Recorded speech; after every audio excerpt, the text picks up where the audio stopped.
Hi నమస్తే, welcome to Myra media. నేను మీ కేవీఆర్. ఆంధ్రప్రదేశ్ ముఖ్యమంత్రి చంద్రబాబు నాయుడు తొలిసారిగా డిఫెన్స్ లో పడ్డట్టు కనిపిస్తుంది. ఒకవైపు పార్లమెంటు వేదికగా వైసీపీ ఎంపీలు, బీహార్ కు సంబంధించిన ఎంపీలు వీళ్ళందరూ కూడా తమ రాష్ట్రాలకు సంబంధించిన ప్రయోజనాల గురించి పెద్ద ఎత్తున పార్లమెంటు వేదికగా డిమాండ్ చేస్తున్న తరుణంలో ఆంధ్రప్రదేశ్ నుంచి ప్రాతినిధ్యం వహిస్తున్న కూటమి ఎంపీలు మొత్తంగా 21 మంది, బీజేపీ నుంచి 3, జనసేన నుంచి 2, టీడీపీ నుంచి 16 మంది, మొత్తంగా 21 మంది ఎంపీలు ప్రాతినిధ్యం వహిస్తున్న సభలో ఇప్పటిదాకా కూటమికి సంబంధించిన ఎంపీలు ఎవరు కూడా ప్రత్యేక హోదా గురించి గలమెదకపోవడం ఆశ్చర్యంగా మారింది.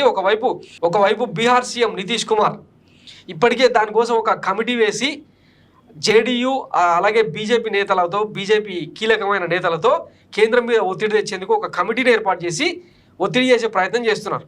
ఈ నేపథ్యంలో మరి చంద్రబాబు సేమ్ నితీష్ కుమార్ ఎంతైతే బలంగా కూటమికి, ఎన్డీఏ కూటమికి మద్దతునిస్తున్నారో చంద్రబాబు కూడా అదే రేంజ్లో మద్దతు ఇస్తున్న నేపథ్యంలో మరి వీళ్ళెందుకు తమ డిమాండ్లను తెర మీదకి తీసుకురావట్లేదు అన్న చర్చ అయితే పెద్ద ఎత్తున జరుగుతుంది. మరోవైపు మొన్ననే మనం చూసినాం, అరకు ఎంపీ తనుజా రాణి అలాగే వైవి సుబ్బారెడ్డి లాంటి వాళ్ళు పార్లమెంటు వేదికగా అటు లోక్సభలో ఇటు రాజ్యసభలో రెండింటిలోనూ ప్రత్యేక హోదా, ప్రత్యేక రైల్వే జోన్ ఇట్లాంటి డిమాండ్లన్నింటినీ కూడా పార్లమెంట్ ముందుంచే ప్రయత్నం చేశారు. మరి టీడీపీ ఎంపీలకు, జనసేన ఎంపీలకు, రాష్ట్రం నుంచి గెలిచిన బీజేపీ ఎంపీలకు ఏమైంది అన్న చర్చ అయితే పెద్ద ఎత్తున జరుగుతుంది. ఒకసారి దానికి సంబంధించిన వార్తను చూసే ప్రయత్నం చేద్దాం. ఆంధ్రప్రదేశ్ రాష్ట్రానికి ప్రత్యేక హోదా అనేది వస్తుందా లేదా?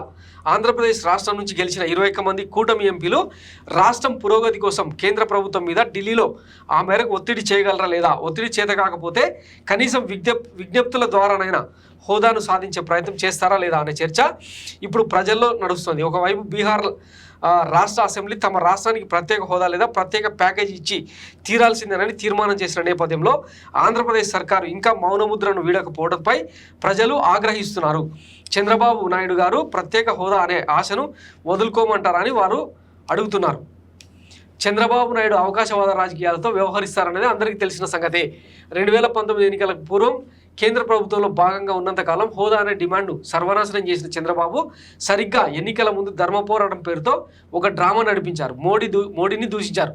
ఆ తర్వాత 5 ఏళ్ల పాటు సైలెంట్గా ఉండిపోయారు. ఇప్పుడు అధికారంలోకి వచ్చి కేంద్రంలో భాగస్వామి అయిన తర్వాత కూడా మళ్ళీ హోదా గురించి మాట్లాడడం లేదు. తెలుగుదేశం కంటే తక్కువ స్థానాల బలంతో ఉన్న జేడీయూ బీహార్కు హోదా కావాలని డిమాండ్ చేస్తున్నది. ఈ కీలక సమయంలో ఆ మాత్రం ధైర్యం చంద్రబాబు నాయుడు చేయకపోవడంపై విమర్శలు వినిపిస్తున్నాయి. తాజాగా కేంద్ర మంత్రి శ్రీనివాస్ వర్మ ప్రత్యేక హోదాకు బదులుగా ప్యాకేజీ ఇచ్చాము కదా అని వ్యాఖ్యానించడం, హోదాను ఇక మర్చిపోవచ్చు అన్నట్టుగా ప్రవర్తించడం ప్రజలకు అనుమానాలు కలిగిస్తోంది. కేంద్ర మంత్రి బీజేపీకి చెందిన శ్రీనివాస్ వర్మ మాటలు ఏపీకి ప్రత్యేక హోదా హులక్కు అనే అభిప్రాయాన్ని కలిగిస్తున్నాయి. చంద్రబాబు నాయుడు కనీసం ఈ మాటలను ఖండిస్తూ అయినా ప్రజల్లో కొంత ఆశ మిగిలి ఉంటుంది. కేంద్రంలోని ఎన్డీఏ ప్రభుత్వంలో రెండో అతిపెద్ద పార్టీగా ఉన్నందుకు తెలుగుదేశం హోదా సాధించగలదని ప్రజలు ఆశలు పెట్టుకోగా ఇప్పుడు మన రాష్ట్రానికే చెందిన కేంద్ర మంత్రి పలుకులు నిరాశలోకి నెట్టేస్తున్నాయి. ఢిల్లీ వెళ్తున్న చంద్రబాబు అసలు కేంద్రాన్ని ప్రత్యేక హోదా గురించి అడుగుతారా లేదా అని అందరూ నిరీక్షిస్తున్నారు.